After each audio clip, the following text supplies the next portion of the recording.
नमस्कार प्यारे बच्चों, आज हमारी बेसिक टू कंप्लीट। देखो इसका क्या मतलब होता है। बेसिक टू कंप्लीट का मतलब होता है कि किसी भी टॉपिक को हम बेसिक से स्टार्ट करेंगे और जो टॉपिक है उसको कंप्लीट करेंगे, यानी कि बेस शुरू करेंगे सरल से कठिन की हो। इस बेसिक टू कंप्लीट एक ऐसा वो बनाऊंगा, मैं ग्रुप बनाऊंगा, प्ले लिस्ट बनाऊंगा कि इसमें मैथमेटिक्स की लगभग 120 क्लासेस, जिसमें अर्थमेटिक, अलजेब्रा और ज्योमेट्री। आप चाहे कोई भी एग्जाम देते हो, एसएससी का हो, सीपीओ सीजीएल तक के एग्जाम, तो आपको मैथ की 120 क्लासेस जो सोमवार से शाम 7 बजे एसन गोल्ड क्लासेस जो हमारा चैनल है, जो आपका चैनल है, इस पे आपको क्लास मिलेगी। जो 120 टॉपिक है वो मैंने छोटे छोटे भागों में डिवाइड किए हैं। जैसे आज जो क्लास नंबर 1 है हमारी, बिल्कुल आराम से बताऊंगा। जो क्लास नंबर 1 है इसमें प्राकृत संख्याएं क्या होती हैं, ठीक है, इसमें पूर्ण संख्याएं क्या होती हैं और इसमें पूर्णांक क्या होते हैं, केवल इन्हीं का अध्ययन करेंगे। प्राकृत नेचुरल नंबर क्या होते हैं, होल नंबर क्या होते हैं और इंटीजर क्या होते हैं, ऐसे टॉपिक बनाए। जैसे अगला टॉपिक है रेशनल और इरेशनल नंबर, परिमेय और अपरिमेय संख्याएं। उससे नेक्स्ट में एक टॉपिक है कंपोजिट नंबर, प्राइम नंबर और को प्राइम नंबर, भाज्य, अभाज्य और सहअभाज्य। इसी तरह जैसे फिर नेक्स्ट में इवन और ओड नंबर, सम और विषम। तो इस तरह के मैंने 120 टॉपिक बनाए। जो बड़े टॉपिक है उनकी क्लास 5, 6, 7 क्लास से बनेंगी। तो ऐसे मैंने बैठ के 120 टॉपिक बनाए हैं, जिसमें लगभग 90 जो टॉपिक बने हैं वो तो अर्थमेटिक के बने हैं। बाकी जो और बच गए 30 जो टॉपिक हैं उनमें अलजेब्रा भी आ गया, एडवांस मैथ भी आ गया, ठीक है, ज्योमेट्री। तो इससे रिलेटेड मैंने 120 क्लासें बनाई हैं। 120 दिन, चाहे संडे हो चाहे मंडे हो, करेक्ट 7 PM पर, 7 बजे शाम के वो क्लास आएगी। बड़े आराम से आपको समझाऊंगा। एक class 20 average 20 minute, 22 minute, 21 minute, 18 minute. तो उसमें आपको उसका बेस से लेकर कंप्लीट तक चलेंगे। अब देखो, सबसे पहले जो पूर्णांक होते हैं, देखो इंटीजर बोलते हैं इनको। इंटीजर क्या होते हैं? इंटीजर यहां 0 से प्रारंभ होकर इधर सारी प्लस की संख्याएं, सारी जमा की संख्याएं हैं और ये अनंत तक है। इधर सारी माइनस की संख्याएं हैं, ठीक है, और ये माइनस इन्फिनिटी तक।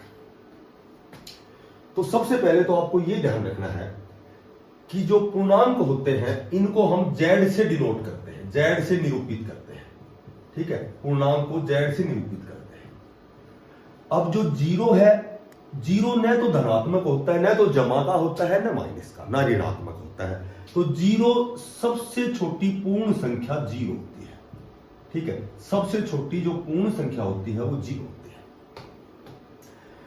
0/1 इज इक्वल टू हमेशा 0 होता है, और किसी संख्या में 0 का भाग देते हैं तो ये होता है इंफिनिटी। तो 0 किसी का भी अंश नहीं होता। 0 सबसे छोटी पूर्ण संख्या है। 1 जो 1 है ये सबसे छोटा नेचुरल नंबर है। ये 1 जो हुआ ये सबसे छोटी प्राकृत संख्या होती है। 1 सबसे छोटी प्राकृत संख्या होती है। यहां आपको एक तो ये ध्यान रखना पड़ेगा, 1, 2, 3, 4 अनंत इतनी गिनती है जिनको हम गिन भी नहीं सकते। ये सभी प्राकृत संख्या होती है। 0 सबसे छोटा पूर्ण होल नंबर होता है। माइनस पे एक बात ध्यान रखनी है, माइनस की जितनी बड़ी संख्या होती है वो माइनस की छोटी संख्या से ये छोटी होती है। -7 से -6 बड़ा होता है, ये ग्रेटर देन बड़े की ओर होता है। माइनस की चाहे आप 1 लाख करोड़ 20,000 कुछ भी लिखोगे, हमेशा 0 से 0 बड़ा होता है, 0 से छोटी होती है माइनस की संख्या। कई बार क्या होता है कि -3/4 और -2/5 में कौन सी संख्या बड़ी है, कौन सी भिन्न बड़ी है, जैसे ऐसे पूछ ले तो हम बड़ी छोटी भिन्न कैसे देखते हैं? इसमें 0 चढ़ाकर मान निकालते हैं। तो 4 7 28, 4 दूनी 8 और 4 पंजू 20, ये आ गया -7.25, ये आ गया -5 चौका 20। अब सुनो, -4 और -7 में कौन सा बड़ा होगा? ये -4 बड़ा होगा। माइनस की जितनी छोटी संख्या होती है वो उतनी बड़ी होती है। जब ये 4 ऑप्शन आ जाए, माइनस की भी आ जाए तो 0, ये बातें मैं आगे बताऊंगा। यहां ये ध्यान रखना आपको कि माइनस की जो छोटी संख्या होती है वो माइनस की बड़ी संख्या से बड़ी होती है, और माइनस की हर संख्या से 0 बड़ा होता है। ठीक है, अब देखो इनमें क्वेश्चन कैसे बनते हैं। इनमें क्वेश्चन बनते हैं कि जैसे प्राकृत संख्याएं हैं, नेचुरल नंबर है, प्राकृत जो संख्याएं हैं, प्राकृत संख्याएं जो 1 से स्टार्ट होती है, 1 से प्रारंभ होकर ये लगातार अनंत तक जाती है। प्राकृत संख्या में कैसे क्वेश्चन आते हैं कंपटीशन में? तो ऐसे क्वेश्चन आएगा कि जो प्राकृत संख्याएं हैं, प्राकृत संख्याएं हैं, इन प्राकृत जो संख्याओं का योग यदि पूछा जाए, प्राकृत संख्याओं का योग क्या होता है? तो प्राकृत संख्याओं का योग होता है n इंटू n प्लस 1/2। ये होता है n। क्या है n? होता है नंबर ऑफ नंबर्स, कितनी संख्याएं हैं, नंबर ऑफ नंबर्स। यानी कि मैं कहूं, देखो क्वेश्चन नॉर्मल वे में ऐसे पूछा जाएगा, 1 से 100 तक प्राकृत संख्याओं का योग बताओ। देखो ये क्लासेस मैंने इसलिए स्टार्ट की है कि जो मैथ में बच्चा पुअर है, जो मैथ में कमजोर है, यदि वो 120 क्लास से पढ़ेगा तो चाहे वो दुनिया का कैसा भी एग्जाम देने चला जाएगा, मैथ में क्वेश्चन गलत नहीं होगा, बशर्ते कि वो मन करके क्लास पढ़ता है और नियमित रूप से पढ़ता है। 1 से 100 तक प्राकृत संख्याओं का योग यदि पूछा जाए तो मैंने बताया है n into n plus 1/2। n number of numbers, 1 से 100 तक कितनी संख्याएं टोटल? 100। ये ब्रैकेट का इंटू मतलब ये मल्टीप्लाई, n प्लस 1, n की जगह 100 है, बड़ी संख्या 100 और 1 101 और अपॉन 2, 50 दूनी 100, ये हो गया 5050। 1 से 200 तक पूछे तो n की जगह 200 लिखेंगे, 1 से 300 में n की जगह 300 लिखेंगे। ठीक है, अब एक और ऐसा क्वेश्चन आता है, जैसे मान लीजिए ये आ गया 61 प्लस 62 प्लस 63, और इसका मतलब है लगातार तक, इसका योग क्या होगा? अब चूंकि 61 से 100 तक का योग, तो इसका एक तरीका ये होता है कि 1 से 100 तक होता तो हम ये सूत्र लगाते हैं, जब अंतर बराबर होता है तो उसके लिए एक ये याद रखना कि n/2 into a plus l। a की जगह लिखो प्रथम संख्या, पहली संख्या, और l की जगह लिखो अंतिम संख्या। तो इस तरह का जब भी अंतर बराबर आता है, चाहे वो सम संख्याओं का अंतर हो, विषम का हो, प्राकृत संख्याओं का हो, यदि डिफरेंस बराबर है तो आप इस उत्तर से तुरंत सोल्व करोगे। 1 से 100 में वी नो दैट 100 संख्याएं होती है। यदि 61 से स्टार्ट कर दिया तो इसमें 60 संख्याएं कम है, तो 60 कम है, 1 से 100 में 100 होती है, 61 से 100 तक में ये संख्या होगी 40। तो n की जगह लिखोगे नंबर ऑफ नंबर्स कितने हैं, तो यहां लिखोगे 40। प्रथम संख्या 61 है और लास्ट संख्या 100 है, तो ये जोड़ोगे तो 161 हो गया, और इसको मल्टीप्लाई करोगे 20 दूनी 40 से, जब हम इसको 20 से गुणा करेंगे तो दैट इज आंसर। तो ये ऐसे जो योग करने आते हैं, ऐसी एक सीक्वेंस में, कोई चाहे यहाँ 4 से शुरू करो, 5 से, 8 से, 60 से 61, तो इनका जो अंतर बराबर है तो केवल ये सूत्र काम करता है, n/2 into a plus l। अच्छा, अब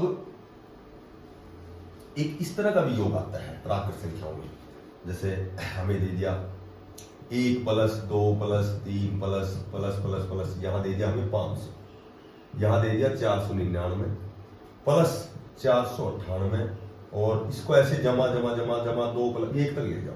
तो इस तरह का जो भी योग आता है, 1 से लगातार 250 तक, फिर 250 के बाद 249 से वापस 1 तक जाएगा, 1 से 1000 तक 999 से वापस 1 तक जाएगा, 1 से 20 तक 19 से वापस 1 तक जाएगा। तो इनका योग हमेशा, इनका जो योग है वो n स्क्वायर होता है। n वही नंबर ऑफ नंबर्स यानी बड़ी संख्या, सबसे बड़ी, तो यहां सबसे बड़ी है 500। जब 500 का वर्ग करोगे तो 5 का वर्ग करोगे तो आएगा 25, और 2 जीरो के वर्ग करोगे तो 2 जीरो की बन जाएगी 4 जीरो, 3 जीरो की 6, वर्ग में दुगुना होगा, वर्गमूल में स्क्वायर रूट में आधा हो जाता है, क्यूब में 3 गुना होता है और क्यूब रूट जो घनमूल होता है उसमें 1/3 हो जाता है। तो इसका जब 1 से 500 तक और 4 से 99 से वापस 1 तक इनको जोड़ोगे तो n स्क्वायर, इसको यदि सिद्ध करके देखना चाहते हो 1 2 3 4 और 5, और 5 से उल्टा मैं चलूं वापस 4 3 2 और 1, तो मैंने बताया था कि n स्क्वायर, n बड़ी संख्या क्या हमारे पास 5, तो 5 का वर्ग क्या हो गया 25, तो इसका आंसर 25 आएगा। आप इसको सिद्ध कर सकते हो। 2 और 1 3 और 3 6 4 10 5 15 4 19 19 3 22 और 24 और 1 25। एक प्राकृत जो संख्याएं हैं,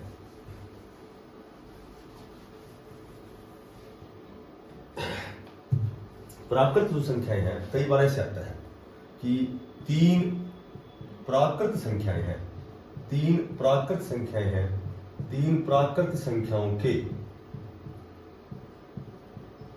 वर्गों का योग 1325 है। तो इसमें बड़ी संख्या कौन सी है? देखो बड़ी संख्या कौन सी? जो प्राकृत संख्याएं हैं ये क्वेश्चन है। प्राकृत संख्याएं होती है 1 2 3 4 5, ये होती है प्राकृत संख्या, नेचुरल नंबर होते हैं। तो जब इनको हमें मानना पड़ता है तो जो संख्या 1 से प्रारंभ है, तो पहली जो संख्या है प्राकृत संख्या वो हम x से रिप्रेजेंट करते हैं, x से डिनोट करते हैं। इसमें अंतर 1 1 का है, तो नेक्स्ट संख्या हो गई x + 1, उससे अगली हो गई x + 2, x + 3। तो ये प्राकृत संख्या होती है जो हमें माननी पड़ती है। तो 3 प्राकृत संख्या ये क्रमागत है, लगातार 3 क्रमागत प्राकृत संख्याओं के वर्गों का योग, ठीक है। तो माननी पड़े तो पहली हो गई x, दूसरी हो गई x + 1, तीसरी हो गई x + 2, 3 हो गई, ये 3 ही दे रखी है। तीनों के वर्गों का योग, इसका वर्ग, इसका वर्ग और इसका वर्ग, तो तीनों के वर्गों का योग हमें दे रखा है 1325। तो यहां इसको यदि हम सोल्व करते हैं तो a + b का स्क्वायर x के फैक्टर बनाएंगे तो इसमें समय 5-10 मिनट भी लग सकता है। जब भी प्राकृत संख्या, सम संख्या या विषम संख्या के वर्गों का योग आता है, वर्गों का योग आता है, मान लीजिए, ठीक है, तो वर्गों का योग आता है, तो इसका डायरेक्ट एक तरीका आपको याद रखना है कि सीधा आपको s/n करना है। वेहर s क्या है? s होता है समूह, जोड़, ठीक है। n मानी number of numbers, number of numbers.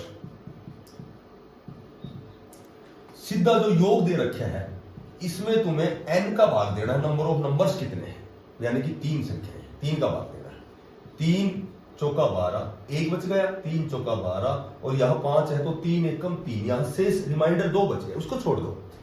ये पूर्ण वर्ग संख्या बढ़ेगी और ये संख्या हमेशा बीच में आएगी। 441 है, 21 का वर्ग, इससे छोटी प्राकृत है तो इससे छोटी हो गई 20 का वर्ग, इससे बड़ी हो गई 22 का वर्ग। तो इन तीनों के वर्गों को जोड़ोगे तो ये 1325 ही बनना है। तो ये इसका सूत्र होता है। जब काटने के बाद इस यहां पूर्ण वर्ग संख्या बढ़ेगी, ठीक है, शेष को छोड़ देना। उसके बाद क्या होगा कि ये जो वर्ग है ये बीच की संख्या बढ़ेगी। अब बड़ी संख्या पूछे तो हमारा आंसर 22 रहेगा, छोटी संख्या पूछे तो हमारा आंसर 20 रहेगा। तो प्राकृत संख्याओं में ये ध्यान रखना है, और ये प्राकृत में नहीं, ये सम में और विषम में दोनों में चलेगा। अब यदि आपको 120 क्लासेज लेनी है, देखो चूंकि मैंने मैथ की, पूरे मैथ के यदि एग्जाम नजदीक हैं, जैसे अभी बहुत आरपीएफ का है, हरियाणा पुलिस का, कई एग्जाम नजदीक हैं, तो चूंकि 120 दिन में तो 4 महीने रहेंगे, तो 4 महीने में तो ये सिलेबस आपके लिए पर्याप्त नहीं है। ये तो उनके लिए है जिनको मैथ 0 लेवल से सीखना है, मैथ जिनकी कमजोरी है। बाकी मैथ के जितने भी 24 टॉपिक हैं, ठीक है, तो उनको मैंने 4 उसमें मैराथन में बांट रखे हैं। अभी चैनल पे एसन गोल्ड क्लासेस पे इस पर के पहली मैराथन जिसमें 5 टॉपिक हैं, वो मैराथन पिछले 2-3 दिन पहले आई थी, तो वो पहले देख सकते हो। अब 2-3 दिन बाद में सेकंड, यानी कि 4 मैराथन बनाई है मैंने, ठीक है। तो उस पर जल्दी यदि एग्जाम है तो उस पर भी देख सकते हो। और जिसका मैथ कमजोर है उनके लिए मैं 120 क्लास से बहुत आराम से बताऊंगा, वो तो आप पढ़ोगे तो पता लग जाएगा, ठीक है ना। अब एक तो आपको सबसे पहले ये ध्यान रखना है, जब भी आपको मैथ और रीजनिंग की बढ़िया क्लास पढ़नी है, बढ़िया तैयारी करनी है, तो आपको 25 तक तो पहाड़े याद करने हैं। ये ध्यान रखना है, मेरी बात बिल्कुल गौर से सुनना। 25 तक तो पहाड़ी आपको टेबल जो होती है वो याद रहनी चाहिए ताकि हमारा समय बचे, ठीक है। 16 7 24 नम है, 24 23 संगा, तो इस तरह याद रहेगा तो हम बहुत, जैसे हम समय बचाते हैं एग्जाम पेपर जब करते हैं, अटेम्प्ट करते हैं, तो जैसे लगभग 2-2 सेकंड 3-3 सेकंड बचा के लास्ट में हम 5 मिनट बचाते हैं, और वो 5 मिनट ही हमारी मेरिट को डिसाइड करती है कि हम मेरिट लिस्ट में आएंगे या नहीं आएंगे, क्योंकि वो 5 मिनट हमारी लास्ट में हमारे लिए बड़ी काम आती है। उसमें जो भी क्वेश्चन हमने छोड़ रखे हैं बाद में देखेंगे, तो वो समय बचेगा तभी तो देखेंगे, यदि नहीं बचेगा तो वो क्वेश्चन तो छूट जाएंगे, फिर तुक्के मारेंगे। तो 25 तक पहाड़े और 40 तक आपको वर्ग है कंठस्थ करने हैं, वर्ग याद करने हैं, और 25 तक आपको घन याद करने हैं, ठीक है। जैसे 24 का घन क्या होता है, तो ऐसे बहुत से क्वेश्चन ऐसे होते हैं कि सीधा याद यदि है तो समय बचेगा, या फिर 24 को गुणा करोगे बार बार 3 बार, 24 को 576, फिर 576 को फिर 24 से करोगे, ठीक है, तो 13,824 जैसे, तो ऐसे याद रहने चाहिए हमारे। तो ये आपको 25 तक याद करना है, ठीक है। जैसे 22 का 12,167, तो इस तरह याद होना चाहिए। 11 का 1331, 12 का 1728, 13 का 2193, 14 का 2744, 15 का 3375, 16 का 4060, तो इस तरह 25 तक याद करोगे तो आप समय बचाओगे।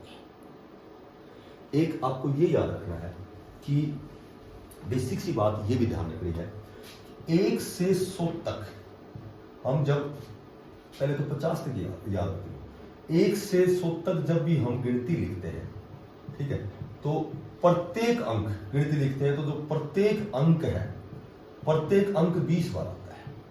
ये बात याद रखनी, ये क्वेश्चन बहुत एग्जाम में आता है। 1 से 100 में 3 कितनी बार आता है, 4 कितनी बार आता है, ठीक है, प्रत्येक अंक 20 बार आता है। और प्रत्येक का मतलब यह है कि यदि 1 का प्रयोग पूछा जाए तो आपको 21 बार बताना है। 1 का प्रयोग 21 बार होता है। यदि 0 का प्रयोग पूछा जाता है तो 0 का प्रयोग या तो 11 बार होता है या 21 बार होता है, और दोनों ऑप्शन मिलते हैं तो 21 हमारा करेक्ट है। और यदि 21 ऑप्शन में नहीं है तो 11 भी आंसर करेक्ट है। अब 11 और 21 का क्या मतलब है कि जब 0 से स्टार्ट करते हैं, 0 1 0 2 0 3 0 4, जब तो ये 0 का प्रयोग आएगा 21 बार, ठीक है। और 1 2 3 4 ऐसे लिखते हैं जब ये आता है 11, तो दोनों ऑप्शन तो देंगे नहीं, और देखते हैं तो 21 हमारा करेक्ट आंसर है। एक थोड़ा सा ये भी ध्यान रखना ना कि कई बार आता है एग्जाम में कि 1 से 50 तक जब हम गिनती लिखते हैं तो 91 अंकों का प्रयोग होता है। कितने अंकों का प्रयोग होता है, तो तुम्हें याद रखना है 91 अंकों का। देखो कंपटीशन में बहुत सी चीजें हमें रटनी पड़ेगी, क्योंकि समय भी वहां मैनेज करना है, समय का सदुपयोग करने के लिए हमें कई चीजें रटनी पड़ेगी। 1 से 100 में कितनी गिनती होती है, तो तुम्हें बताना है, अंक होते हैं 192। 1 से 150 में पूछा जाए तो 342, ठीक है। 1 से 200 में पूछा जाए तो 492, 1 से 250 में पूछा जाए तो 642, और 1 से 300 तक कितने अंकों का प्रयोग होता है, तो 792। अब चूंकि ये इसमें रखने की जरूरत नहीं है, ये आप निकालना सीख सकते हो। ये आप निकालना कैसे सीख सकते हैं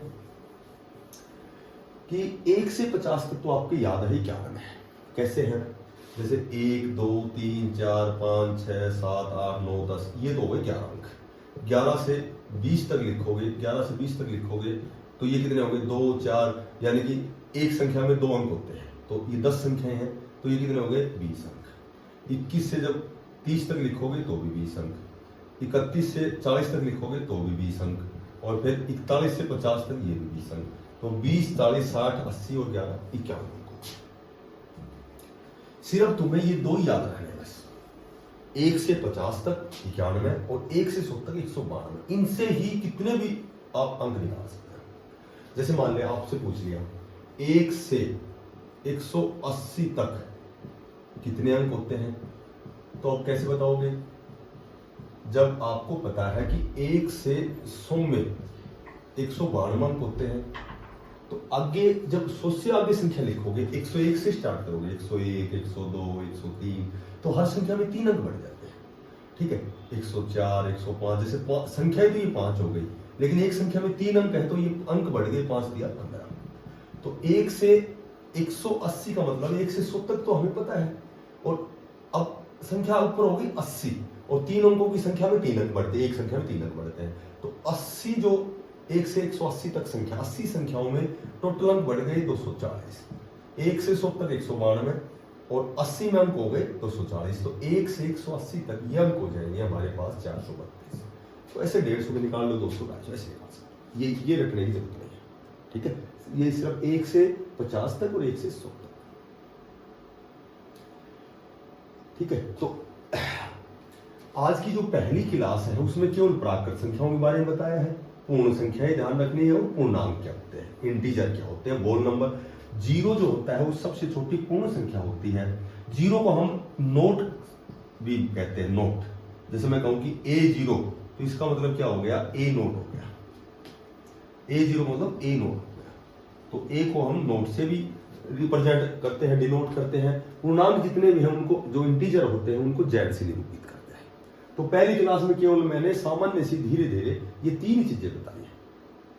ठीक है, हमारी हर क्लास सोमवार से करेक्ट 7 बजे आपके पास पहुंच जाएगी, और ये लगातार 120 क्लास से करेंगे। उसके बाद फिर 60 क्लास से रीजनिंग की करेंगे। तो 120 और 60 180, यानी कि 6 महीना। जिसका मैथ रीजनिंग कमजोर है वो नियमित रूप से 6 महीने तक, चाहे संडे हो चाहे मंडे हो, चाहे त्योहार हो चाहे कुछ, कोई छुट्टी नहीं है, 7 बजे आपके पास ये 180 क्लास से 6 महीने में आएंगी। धन्यवाद।